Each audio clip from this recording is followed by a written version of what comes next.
తెలంగాణలో లోక్సభ ఎన్నికల కోసం బీజేపీ నేతలకు దిశానిర్దేశం చేసేందుకు రేపు అమిత్ షా హైదరాబాద్ రానున్న నేపథ్యంలో అమిత్ షాను కలిసేందుకు జగన్మోహన్ రెడ్డి తన దూతలను హైదరాబాద్ పంపనున్నారని, రానున్నటువంటి ఎన్నికల్లో తనకి కూడా ఎంతో కొంత సాయం చేయండి అనేటువంటి ఉద్దేశంతోనే తన దూతల్ని అమిత్ షా దగ్గరికి పంపబోతున్నారు అంటూ కూడా ఒక వార్త ఇప్పుడు సోషల్ మీడియాలో చక్కర్లు కొడుతున్న నేపథ్యంలో అసలు ఈ వార్తలో వాస్తవం ఉందా?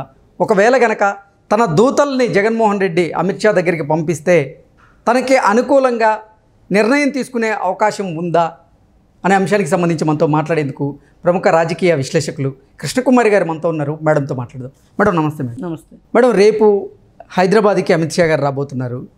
రానున్న ఎన్నికల కోసం తెలంగాణ బీజేపీ నేతలకు దిశానిర్దేశం చేసే దాంట్లో భాగంగా ఆయన రేపు హైదరాబాద్ రాబోతున్నారు. ఈ నేపథ్యంలోనే అమిత్ షాను కలిసి తనకు కూడా రానున్న ఎన్నికల్లో సాయం చేయించాలని కోరబోతున్నారు జగన్మోహన్ రెడ్డి తన దూతలను పంపించి అంటూ కూడా ఒక వార్త ఇప్పుడు సోషల్ మీడియాలో చక్కర్లు కొడుతూ ఉంది. ఏంటి మేడం, నిజంగా అమిత్ షా గారు ఒకవేళ జగన్మోహన్ రెడ్డి కనుక తన దూతల్ని అమిత్ షా దగ్గరికి పంపిస్తే ఆయనకు అనుకూలమైనటువంటి నిర్ణయం తీసుకునే అవకాశం ఉందా అంటే ఏం చెప్తారు? ఎందుకు తీసుకుంటారు? అనుకూలంగా తీసుకోరు.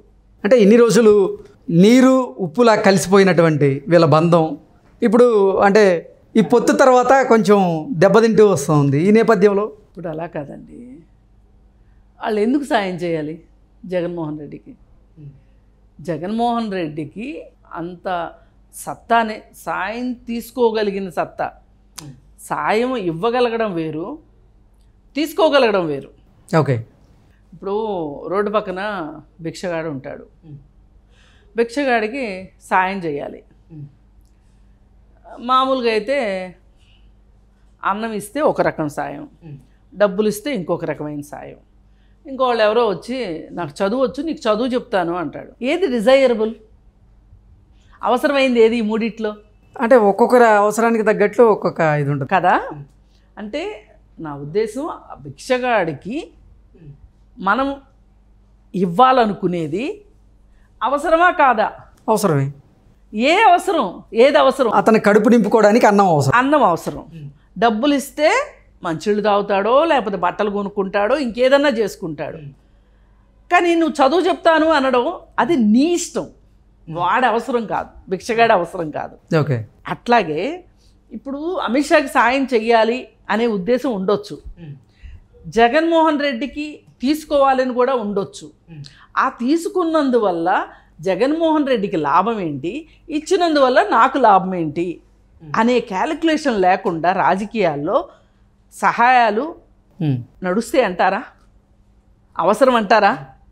కేంద్రం నుంచి నిధుల కోసం జగన్మోహన్ ఏ రకమైన అయినా సరే అన్నీ ఆల్రెడీ అక్కడ ఒక ఇనప తెర పడిపోయింది జగన్మోహన్ రెడ్డికి. ఇనప తెర వేసే ముందే 1కి 10 సార్లు బీజేపీ నేతలు, అగ్రనేతలు ఆలోచించుకున్నారు. ఢిల్లీ పెద్దలు ఏంటి ఈసారి పోయినసారిలాగా జగన్మోహన్ రెడ్డికి సాయం చేయడం ఎంతవరకు ఉపయుక్తం? పోయినసారి చేశారు. వాళ్ళ సాయం లేదే జగన్మోహన్ రెడ్డి గెలిచాడు అంటే ఎవ్వరూ నమ్మరు. ఓకే. ఆ సంగతి తెలిసే చంద్రబాబు నాయుడు ఇప్పుడు పొత్తు పెట్టుకున్నాడు బీజేపీ తోటి. లేకపోతే చంద్రబాబు నాయుడు పొత్తు పెట్టుకునే విషయం కాదు ఇది. ఈసారి పెట్టుకునే అంత అవసరంలో కూడా లేడు. నన్ను అడిగితే ప్రజాబలం ఉంది, అయినా ఎందుకు పెట్టుకున్నాడంటే అయినను పోయి రావాలి హస్తనకు అన్నట్లు. ఎందుకు? వాళ్ళు సరైనోళ్ళు కాదు. ఈ సరైనోళ్ళు కాదు కాబట్టే ఈ దేశానికి ఇన్ని కష్టాలు వస్తున్నాయి.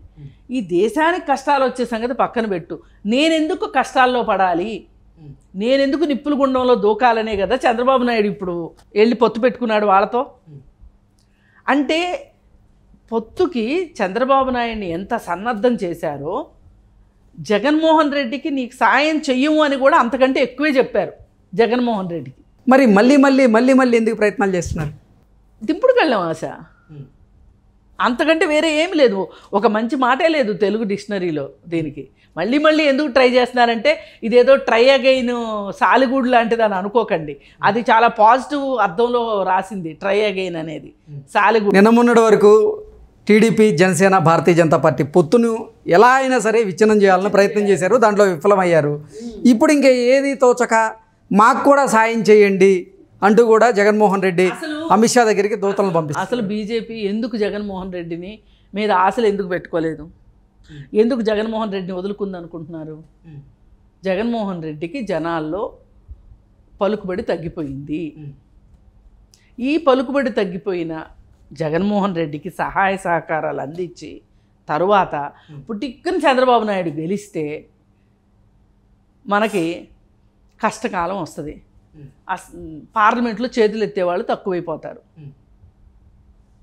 ఆ ఉద్దేశంతో జగన్మోహన్ రెడ్డి కటిఫ్ కొట్టి నయానో భయానో బెదిరించి చంద్రబాబు నాయుడిని పొత్తులోకి తీసుకొచ్చుకున్నది ఎందుకు అంటే రాష్ట్ర ప్రజల్లో జగన్మోహన్ రెడ్డి పలుకుబడి తగ్గిపోయింది కాబట్టే ఇక Jaganmohan Reddy he was a friend. Okay, once upon A time he was a friend, my friend, that's all. Chapter close. పడిపోయింది, అక్కడ షట్టర్ పడిపోయింది. ఇక కొత్త గేట్లు చంద్రబాబు నాయుడికి తెరిచారు. ఎందుకు తెరిచారు చంద్రబాబు నాయుడికి? మనం సాయం చేసినా చెయ్యకపోయినా నీకు ఏదో చేస్తామని బెదిరిస్తున్నాం, కానీ ఏమీ చెయ్యకపోయినా ఒకవేళ చంద్రబాబు నాయుడు గెలిస్తే మన చేతిలో ఉండడు, ఇండియా కూటమి చేతిలోకి వెళ్ళిపోతాడు చంద్రబాబు నాయుడు. అందుకని ఇండియా కూటమిలోకి చేరనివ్వకుండా చేరతాను అనే సంకేతాలు కూడా చంద్రబాబు నాయుడు ఇచ్చాడు. ఇండియా కూటమిలో చేరబోతున్నాననే సంకేతాలు కూడా ఇచ్చారు. దానికి ప్రతిస్పందనగా రాహుల్ గాంధీ కూడా ఇండియా కూటమిలో చంద్రబాబు నాయుడు వస్తాడు అని చెప్పి అన్నాడు. తెలంగాణ ఎన్నికల్లో మనకి చాలా సహాయం చేశాడు చంద్రబాబు నాయుడు, అందుకే మనం గెలవగలిగాము.